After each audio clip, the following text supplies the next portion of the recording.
지난해 6월에 소마이 신지 감독의 태풍 클럽이 개봉했습니다. 그리고 약 1년 후에 1993년작인 이사가 개봉했습니다. 이 영화는 소마이 신지 감독의 영화 중에서도 대중적이고 따뜻한 작품으로 알려져 있죠. 저는 언론시사회를 통해 이 영화를 본 후에 이 영화에 대한 소마이 신지 감독의 인터뷰를 찾아봤습니다. 영화를 보면서 한 가지 질문이 생겼거든요. 소마이 신지 감독은 이 영화에서 왜 기존의 자기 스타일과는 다른 방식을 선택했을까? 그 이유는 소재 때문이었을까? 아니면 캐릭터 때문이었을까?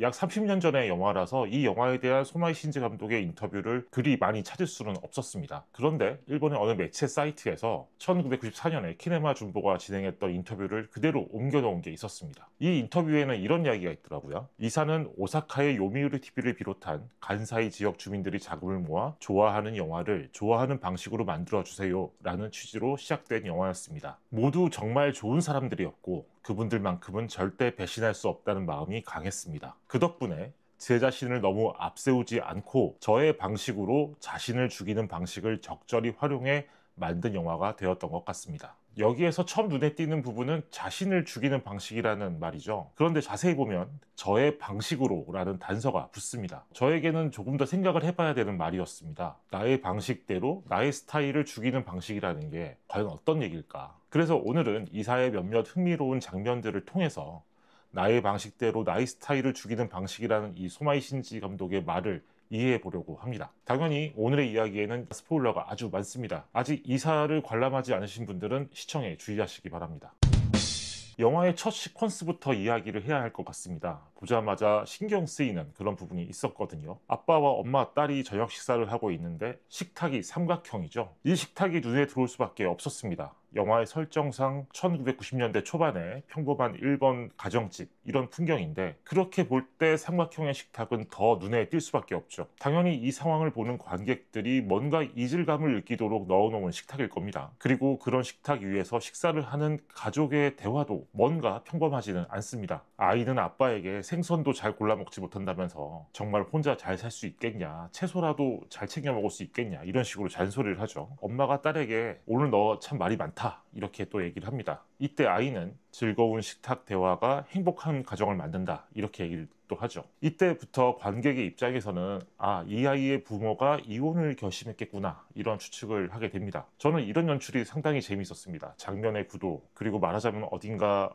억텐이 있는 듯한 이 아이의 행동과 말로 이 가족의 현재 상황을 추측하게끔 만들고 있는 거죠. 영화를 보는 중간에 다시 이 장면을 생각해 보니까 울컥한 느낌도 있더라고요. 전체 상황을 보면 이 아이는 정말 애를 쓰고 있었구나 이런 생각이 들기 때문이죠. 아이는 일단 말로는 엄마 아빠가 이혼하는 게 아니라 우리 집을 두 개의 집으로 나눈 것뿐 아니었냐 이런 식으로 이야기를 하는데 사실은 부모의 이혼을 알고 있었던 게 아닌가, 그걸 받아들이지 못하기 때문에 집이 두 개일 뿐이라고 억지를 부리면서 저렇게 혼자 애를 쓰고 있던 게 아닐까. 그러고 보면 이 영화는 처음부터 끝까지 대부분의 시간을 이 아이가 애를 쓰는 모습을 보여주는 것 같습니다. 어떻게든 이 가족을 지키려고 애를 쓰는 것이고 동시에 이 상황을 받아들이려고 애를 쓰는 모습이 나오는 거죠. 그러면 아이는 왜 이렇게 애를 쓰는가, 이걸 좀 더 생각해 보게 됩니다. 그냥 아빠와 헤어지는 게 싫어서일까, 혹은 자기를 납득시키지 않고 부모가 자기들끼리 결정한 게 그 부분이 화가 난 걸까? 또 하나의 이유를 학교에서 벌어지는 사건들을 통해 알 수 있었죠. 점심을 배식하는 장면에서 나오는 대화들을 보면 이 영화가 다루는 시대의 아이들은 이혼 가정의 아이들에 대해서 자기와는 다른 아이로 보는 시선이 매우 강해 보이죠. 이건 말하자면 아이들뿐만 아니라 당시 사회 자체가 부부의 이혼을 좋지 않게 보던 그런 시대였다 이렇게 볼 수도 있을 겁니다. 주인공 아이 렌도 처음에는 거짓말을 하죠. 우리 엄마는 아빠의 머리를 잘라준다 뭐 이런 식의 이야기를 하면서, 그랬더니 평소 이 반에서 아마도 따돌림을 당하고 있었을 법한 그 한 여자아이가 렌에게 정말 안 좋은 소리를 합니다. 그리고 이어서 서로 뺨을 때리는 사건이 발생하죠. 이 장면에서 보면 렌은 부모의 이혼에 대해서 이미 여러 가지 불만을 갖고 있는데 그 이유 중 하나가 외부의 시선일 수도 있었겠다 이런 생각을 하게 됩니다. 지금 이 아이는 자기 안에서도 괴로움을 느끼는 동시에 집에서는 부모와 갈등하고 학교라는 사회에서도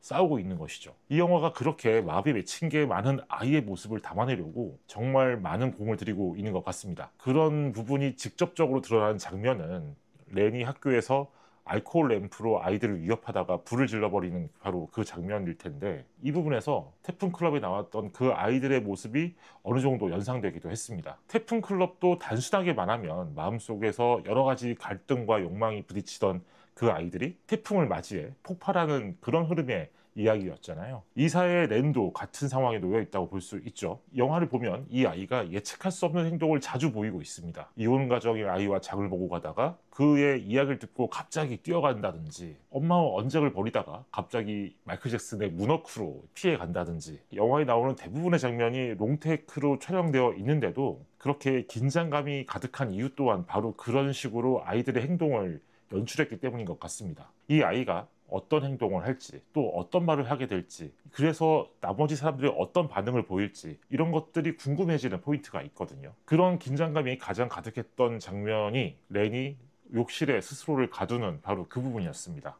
전체 맥락을 보면 렌이 친구가 세워진 계획에 따라 아빠의 방에 들어가서 은둔을 하려고 하죠. 그런데 엄마가 집에 빨리 오는 바람에 실패하고 둘이서 옥신각신 하다가 렌이 욕실로 들어가 버립니다. 그리고 잠시 후 아빠와 아빠의 친구들이 집에 오죠. 이때 엄마는 과거 렌을 임신했을 때 자신이 느꼈던 아픔들을 토해내면서 아빠를 비난하고, 그런 이야기를 들은 아빠도 또 화를 내는 그런 상황이 벌어집니다. 그리고 이들의 감정이 진짜 격해졌을 때 욕실에 있던 렌이 나를 왜 낳았냐고 이렇게 소리치죠. 그 다음에 이어지는 엄마의 행동, 맨손으로 욕실 창문을 깨버리는 그 장면에서 정말 기가 센 에너지를 느꼈던 것 같습니다. 이 장면을 보면 창문을 깨기 전까지의 상황이 하나의 롱테이크로 촬영되어 있습니다. 이 엄마가 담배를 피고 있는 장면부터 불안감이 느껴지죠. 상당히 좁은 공간 안에서 4명의 성인 남녀가 싸우고 말리는 상황이 되다 보니까 금방이라도 뭔 큰 사고가 일어나지 않을까, 그런 불안감이 생길 수밖에 없거든요. 그리고 개인적으로는 이 장면에서 렌이 자기를 왜 낳았냐고 소리치는 그 목소리에서 약간의 공포감을 느끼기도 했습니다. 이 목소리가 뭐랄까, 이 부모를 비난하는 그런 목소리가 아니라 비명이라고 해야 할까? 그런 느낌이 강했죠. 저는 이 장면이 아마도 이 영화를 찍는 동안 가장 어려웠을 법한 그런 장면 중 하나가 아니었을까 생각이 들어서 실제 감독이 남겨놓은 이야기가 없는지 한번 찾아봤습니다. 이 주인공 아이를 연기한 배우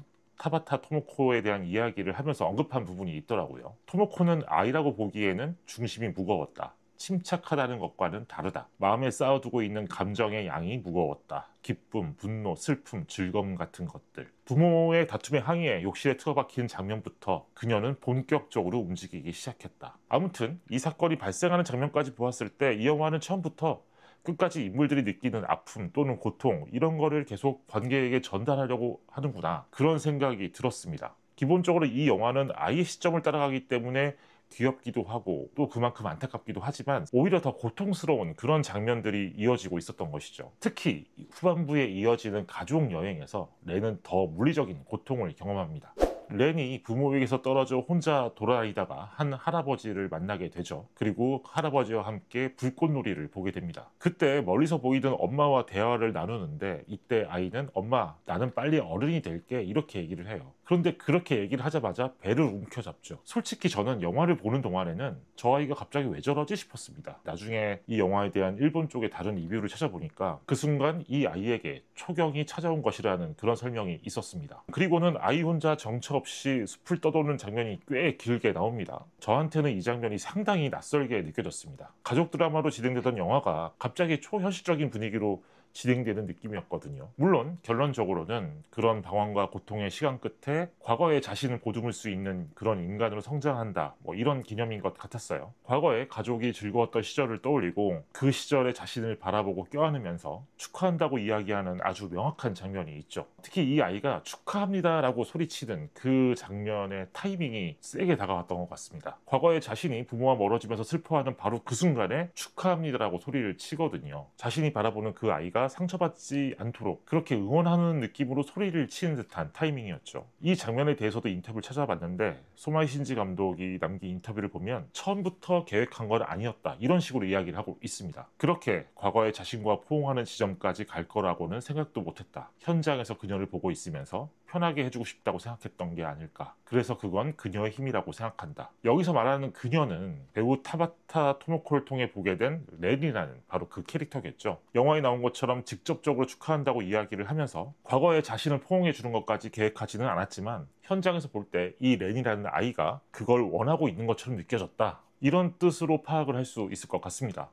그리고 이 영화를 본 관객이라면 누구나 엔딩 크레딧에 나오는 장면에 대해서 이야기를 할 수밖에 없을 것 같습니다. 그렇게 새로운 가족의 형태를 받아들인 아이가 어떻게 성장할 것인가에 대한 이야기를 롱테이크로 촬영한 장면이죠. 이 장면도 이 아이의 미래를 미리 보여주는 느낌은 아니었고 이 아이가 앞으로 살아갈 시간을 응원한다, 이런 맥락으로 받아들일 수 있을 것 같습니다. 이 장면에 대해서도 소마이 신즈 감독은 똑같이 처음부터 계획한 장면은 아니다, 이렇게 이야기를 하고 있어요. 그 아이는 다시 평범한 세계로 돌아가는 거였다. 이야기를 호수에서 끝낼 수 있었겠지만 아무래도 내 느낌으로는 그렇지가 않았다. 이 아이는 계속 살아가겠지. 나는 그렇게 생각했을 뿐이었다. 소마이 신지 감독의 인터뷰를 보면 다른 장면에 대해서도 찍다 보니까 그렇게 되어버렸다, 이런 식으로 말을 많이 하고 있습니다. 주인공 아이가 숲을 걷는 장면이 조금 길어 보인다는 부분에 대해서도 그녀가 걷기 시작했기 때문이다. 이 아이가 돌아다니는 상황을 계속 찍을 수밖에 없었다, 이렇게 이야기를 하고 있거든요. 이 영화가 주는 감흥과 감독의 이야기를 정리해보면 내 방식대로 나를 죽이는 방식의 영화라는 말의 의미를 조금은 파악할 수 있을 것 같습니다. 저는 소마이 신지 감독의 영화를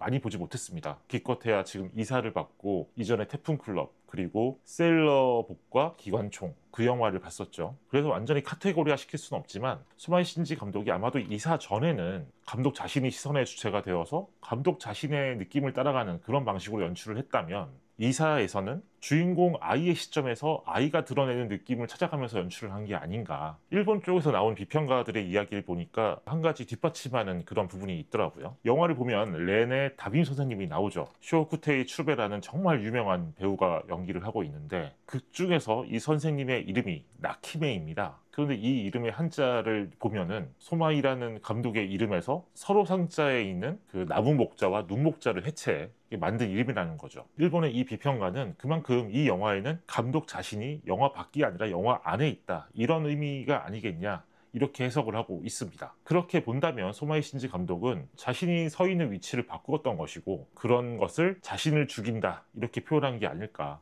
저는 그렇게 생각을 해봤습니다.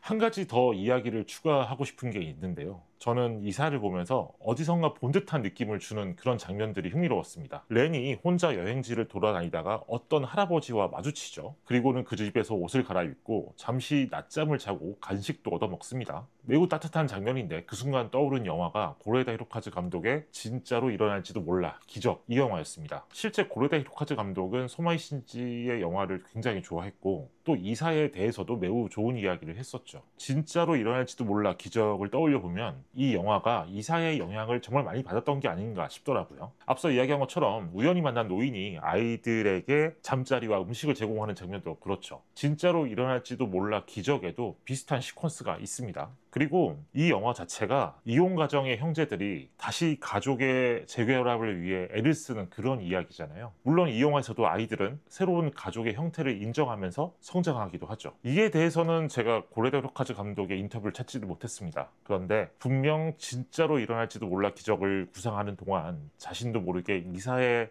몇몇 장면들을 떠올리진 않았을까, 혹은 그때 받았던 기억들이 자신도 모르게 드러나 있는 건 아닐까, 그런 생각이 들기도 했습니다. 오늘의 이야기는 여기까지입니다. 저는 곧 또 다른 작품에 대한 이야기로 돌아오겠습니다. 감사합니다.